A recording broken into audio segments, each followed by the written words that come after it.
Hello, everybody. Raven Knight here. Yeah, so been a while since I did a Dead by Daylight video, and that's because I had caught up. I'd done all the killers and survivors, and so now all I had to do was wait for new ones to come out, and they have. Normally, I would open with the trailer for the new season, but I can't because they play the Walking Dead theme, and that is copyright stricken, and so the video will get in trouble if I play that music. So, unfortunately, yeah, I just got to jump into this. So, The Walking Dead. Yes, Dead by Daylight and The Walking Dead have done a crossover.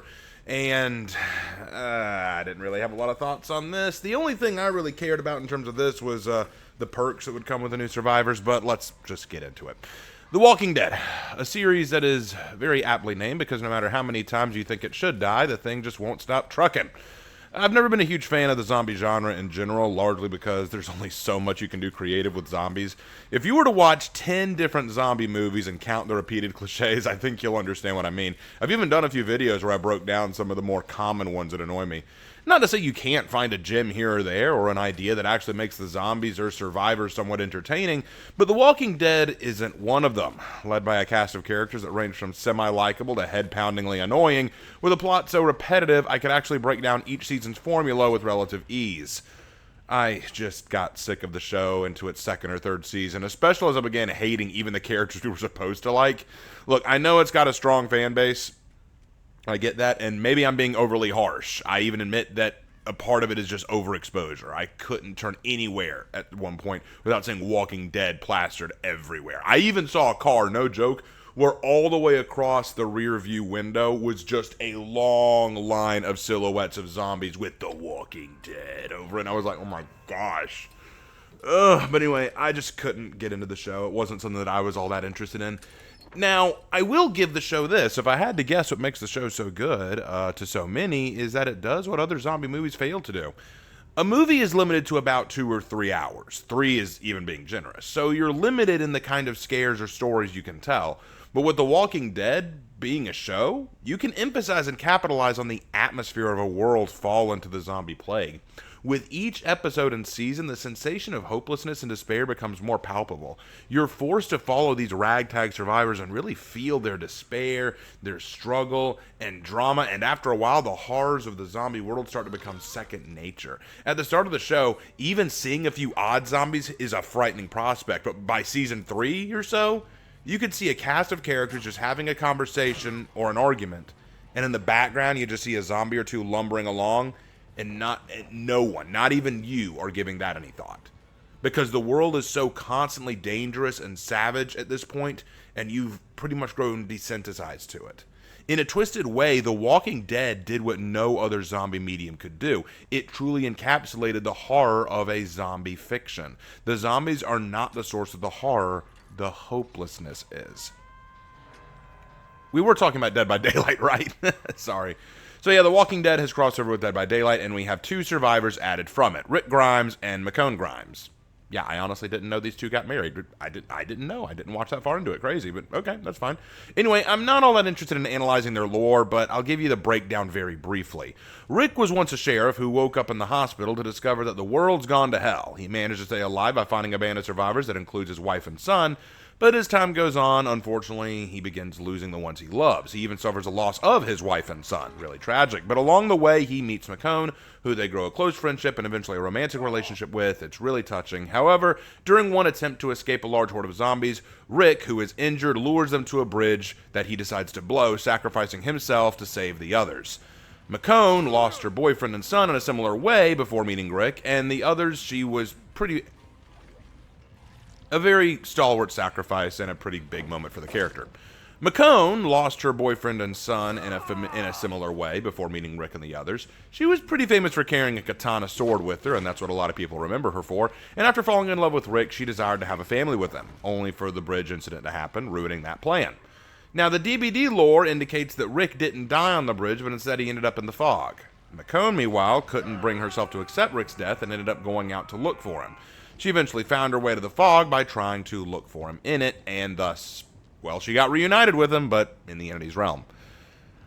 I can't really comment on the lore as it is here because, on the one hand, like I said, I haven't watched the full series, so I don't know how to go into it that deep. And 2, I never like judging the lore of an external medium when when I really, like, it's not my place to judge that. Like, I would have to go through the full Walking Dead lore, and I really don't want to do that right now. What I can say is that in terms of how the entity got hold of them and got them there, it works. It makes sense how he did it.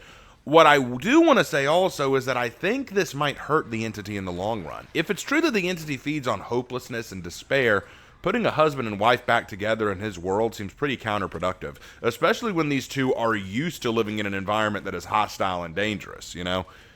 It's going to be hard for you to break the hope and togetherness of these two when they are very used to living in a hostile, dangerous environment.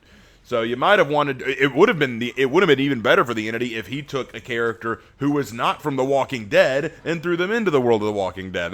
What if Rick actually is that? What if Rick this whole time was just the entity's plaything thrown into The Walking Dead, and everything that happened in The Walking Dead was just the entity messing with Rick? I've always played under the assumption that the whole Walking Dead story might just be all a creation of Rick's mind while he's in a coma. But then we have all these spin-offs of The Walking Dead that follow other characters, so we know that's not the case. Oh, man, me and my fan theories. Anyway, moving on. No one cares about the lore. That's not what anyone cares about. If you care about the lore of these characters, it's because you like The Walking Dead. But regardless of that, let's get into the perks. So Rick and Michonne both come with unique perks. Let's start with Rick's. Rick comes with Apocalyptic Ingenuity, Come and Get Me, Teamwork, Toughen Up. Now, the most creative one here is Apocalyptic Ingenuity. After you unlock or rummage through 2 chests, you can see the ores of broken pallets in the trial.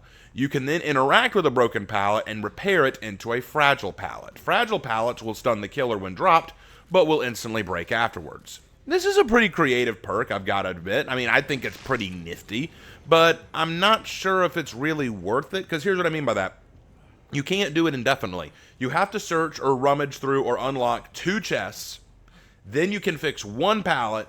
Then you got to unlock or rummage through 2 more chests and then fix another pallet. And then these pallets that you fix will break the instant you drop them. So if the killer is smart and avoids the stun, you wasted a pallet. So I don't know if it's worth it. It's a creative idea, and maybe if it was that they could fully just rebuild the pallet and make it actual function as a pallet again, it might be better. But here's the way I see it. For the cost of getting a fragile pallet, I think it's not worth it to take the time to rummage through 2 different chests just so that you can drop a pallet and have it shatter. Maybe if it was you rummage through 1 chest, or maybe if it was you cleanse a totem or rummage through a chest and you get a fragile pallet, that might be more worth it. But to unlock and rummage through 2 different chests just to fix 1 pallet that may not work for you, I don't know. I think that's a little too much, but that's just me.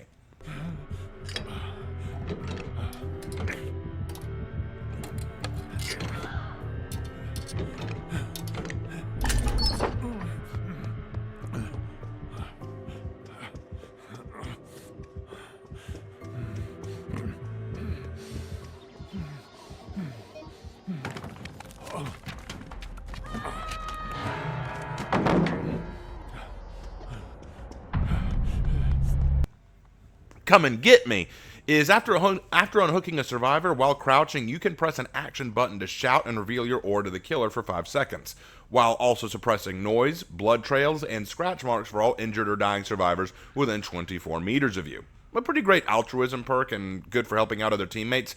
The thing is, I don't like running it because I don't like drawing attention to me. Like that, I just don't like that.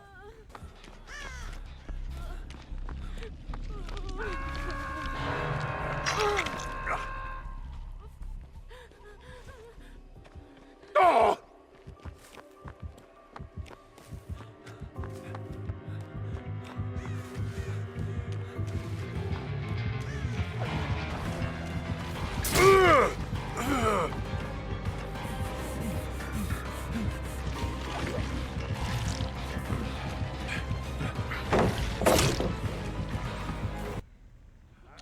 And then Teamwork, Toughen Up. While you're injured, if another survivor stuns or blinds the killer within 24 meters of you, this perk activates. You don't produce blood pools or scratch marks for 30 seconds. Now, here's the thing about Teamwork, Toughen Up. It is meant to pair with Teamwork Throwdown, which is Michonne's perk. And that's a cool idea that these 2 perks are specifically meant to go together. Once I get to Michonne's perk, you'll see why it's absolutely worthless. But the issue I have with this is it requires you to be playing with a friend or a group that know what you're trying to do, and so they can run the other Teamwork perk. Otherwise, this one's just okay, I guess. Plus, the idea is, I mean, you don't leave blood pools or scratch marks for 30 seconds, but if the killer's chasing another survivor and they get stunned or blinded by that survivor, what are the odds they're going to find you? I don't know, man. I'm not sure about that one. It's okay, I guess, but I'm not sure about that one. And then Michonne. Michonne Grimes' perks are Conviction, Last Stand, and Teamwork Throwdown. Conviction is probably one of the most interesting perks I've seen. And I was gonna call it useless, but hear me out. After healing a survivor, when you are downed, you can recover up to 25% and then use Conviction to get up and enter the injured and broken state for 30 seconds. Then you enter the down state again after the 30 seconds pass. Now, I was going to say this was a worthless perk because, one, it only works if the killer is slugging. That means that they knock you down and then go looking for another survivor. It does not work if they down you and then immediately pick you up because then you're not able to recover. So, yeah, I was going to say this perk was useless, and for like 3 or 4 matches that I played with Michonne, I could not get any value out of this perk. So I was like, why would you run this perk? It seems pretty useless, especially when you realize that, let's say you do get value out of it, you only get 30 seconds of activity backup. What can you do in that time? You can't go find someone to heal you because you're broken. I guess the best thing you could do is run away from the hook that you were going to be put on, or run to an advantageous location where you might hide from the killer and get a teammate to come and help you. I don't know. I felt like it was not a really great perk. But finally, I did get the perk to work, and now I see why it's useful. I see why it works. It apparently has the power to make killers so furious they DC. Not even kidding. I used this perk. It made the killer DC. Best perk in the game. If Conviction can make a killer DC that quick, best perk in the game, hands down. Love Conviction.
No, I'm kidding. This perk is kind of useless. I'm probably not going to run it again. Moving on.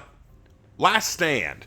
When you are within the killer's terror radius without being chased for 90 seconds, this perk activates. So keep in mind, you have to be within the killer's terror radius for 1.5 minutes without being noticed. Got it? Okay. When you perform a rushed vault within 2.5 meters of the killer, it stuns the killer for 3 seconds.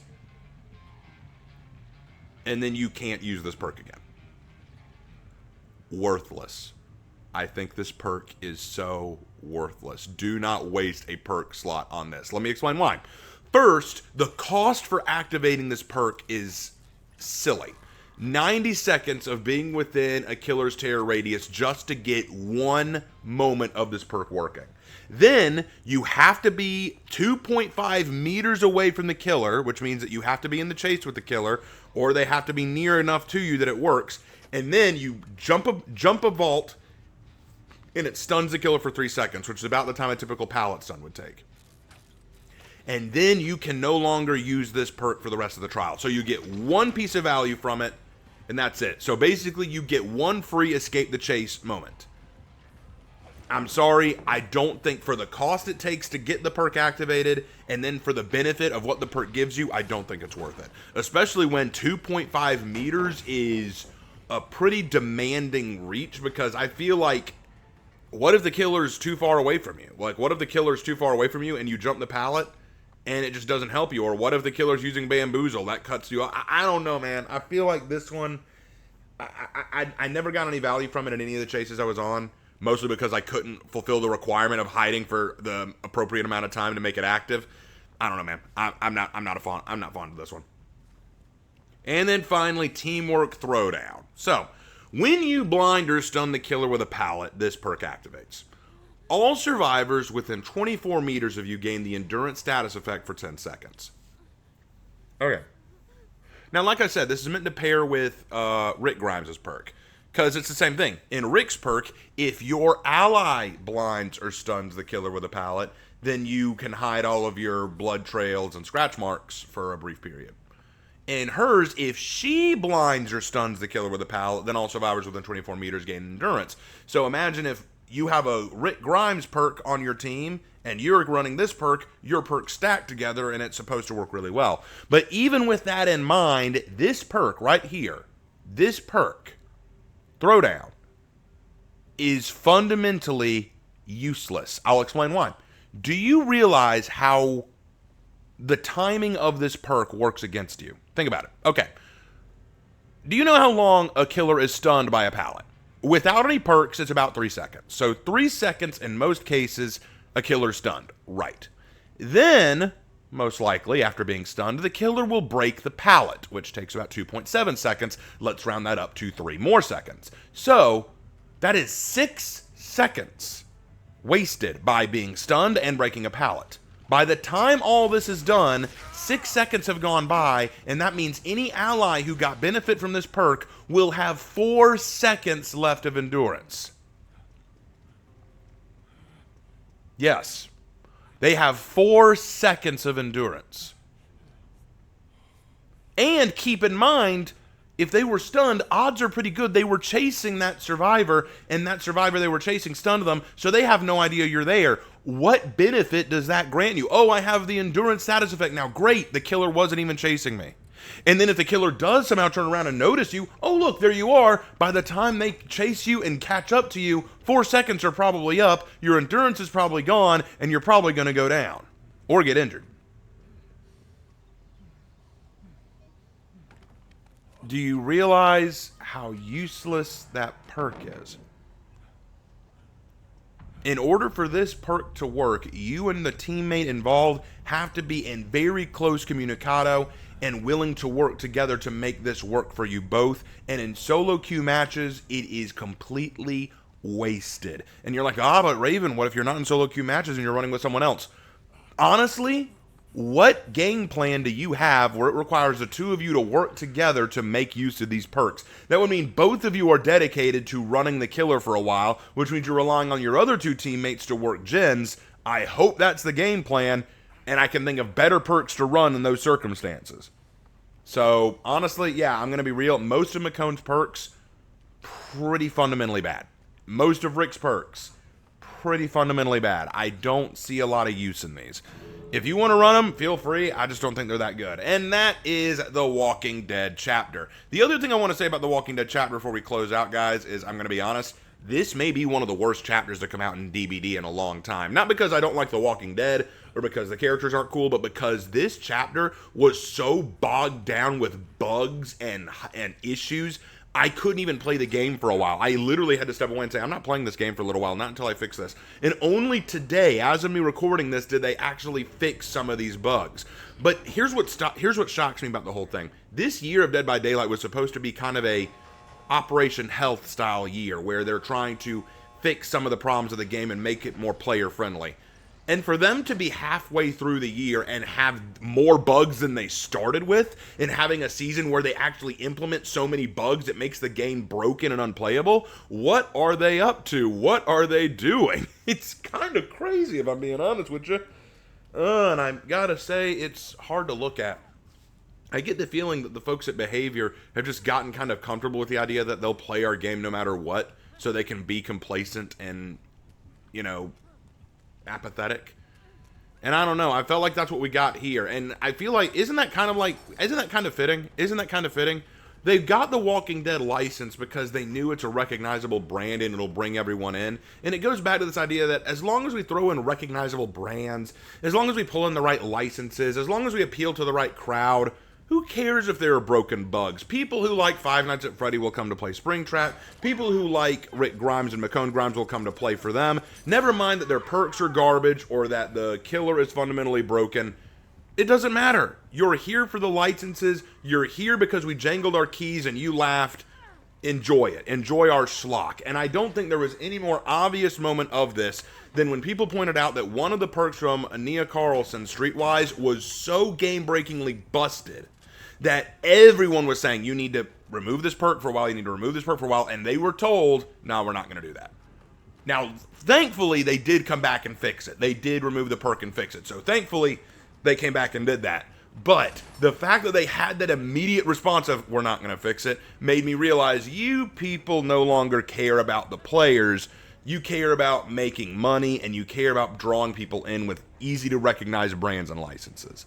Not a good look. Not a good look. I hope that Dead by Daylight turns itself around. I hope that they do better in the future, because I understand they're doing a non-licensed chapter coming up where they'll actually have OG killers and survivors again.